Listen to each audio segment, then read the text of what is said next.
Drug addiction, recovery. Let's talk about it. This week, I want to talk about how you know how it is. How the next addict's always the worst addict. You know how that guy was way worse, did way worse things than you would ever do, than I would ever do. I want to talk about how I that's fucking all bullshit. It doesn't matter how your addiction manifests. If you're losing control of your life, then you're an addict and you have a problem. It doesn't matter if you're taking prescription pills.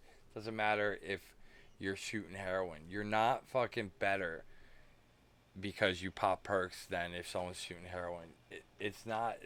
It it doesn't make a difference. It's the behavior, the compulsive behavior, the fact that we lose control of our lives. Those are the things that are important. It doesn't matter what you're using. And as awesome as I feel our community is, the recovering addict community is awesome. Whether you go to an NA meeting or you go to a clinic, there's going to be an addict there who can fucking help you, who has been there and who has made it a little bit further than you and who will lend you a hand. I guarantee it. There's no other group of people on the planet that has more fucking helpful, loving, open people than recovering addicts. And we can empathize with each other, and we know what it's like, and we want to help each other for the most part. But there is a lot of finger pointing, and that's what I wish would change with our community. I wish no matter what, we would always be there to uplift each other. Like, if you see someone who's getting their life together, they were straight J, straight junkie on the street, had nothing, fucking robbing, stealing, support their habit, and then you see them, and they've been on methadone for 6 months, and they got a job, and their family takes them back, and they got a bank account, and they finally got their license, they got their legal stuff taken care of. Don't fucking tell them that they're still getting high or they're not fucking they don't really have any recovery. Because I've seen people in that same exact situation believe that bullshit and then stop going to their program, stop going to the clinic, and then they've relapsed for real and fucking die. Or lose everything again and wind up back on the street and their life's on hold again for 3 years and then they wind up in prison or whatever. Stop doing that. Recovery, real recovery, in my opinion, is qualified by certain things, and those things are, you know, are you trustworthy? Does your family trust you again? Are you holding down a job? Are you fucking taking care of your responsibilities? Are you worthy of your loved ones? Are you a good father? Are you a good wife? Are you a good son, daughter, spouse, whatever? Are you good to the people that love you? Are you happy? That is the fucking core of recovery. Happiness. If you can wake up more in the morning and you're happy and you're ready to fucking meet the day and you go out and you live life on life's terms and you handle your responsibilities for the day and you come home and you lay down, you put your head on your pillow and you're fucking happy. You're looking forward to the future. That's fucking recovery. That's real fucking recovery. And it doesn't matter what you're taking. It doesn't matter if you're on suboxone or methadone or fucking Zoloft or whatever it is you're on.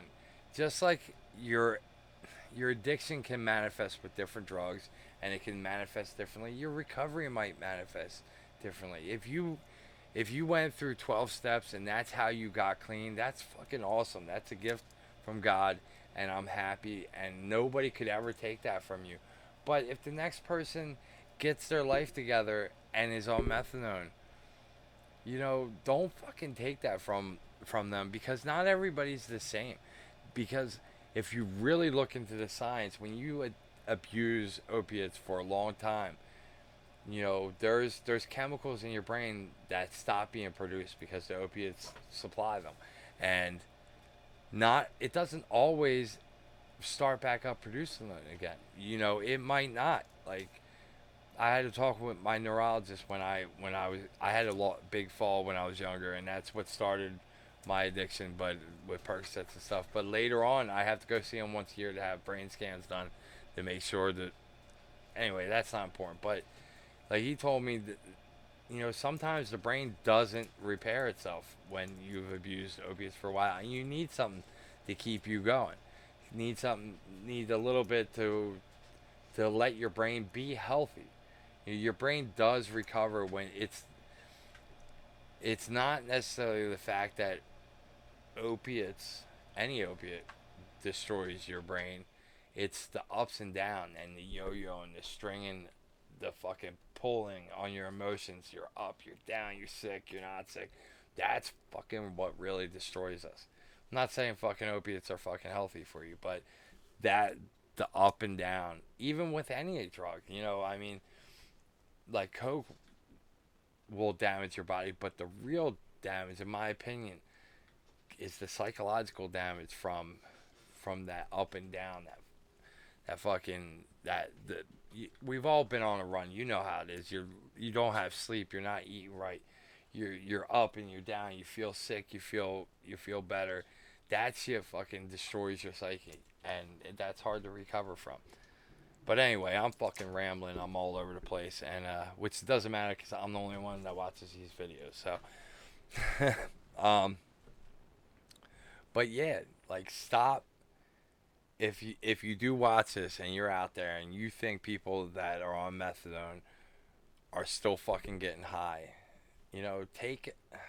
I mean, everybody thinks they know everything, but take a minute and find the people that are doing what they're supposed to on methadone or suboxone. Like I'll admit, there's a lot of people out there that go to the clinics just to not be sick, so they can fucking still rip and run, or they're still fucking trying to get over. They're buying extra bottles. They're fucking double dosing. They're doing Xannies, and yeah, you know, at that point you're still getting high. But if you take your medicine the way you're supposed to, you go to your groups and you do the program the way it's supposed to, you can get your life back together. And I don't see why any of us would want to drag someone down who's getting their life back together. I am all about uplifting the next person, however you want to do it. If you fucking had a life that was in total chaos and you couldn't fucking manage it, it couldn't be managed. You had nothing, nobody trusted you, and you fucking find a way to be happy, to be worthy of trust, to fucking be a productive member of society. I don't fucking care how you got there. What I care about is the happiness and the relief that you've achieved in your life. That's what's important. And that's all I got this week, guys. But please think about it. And until next week or next time, God bless. I'll see you.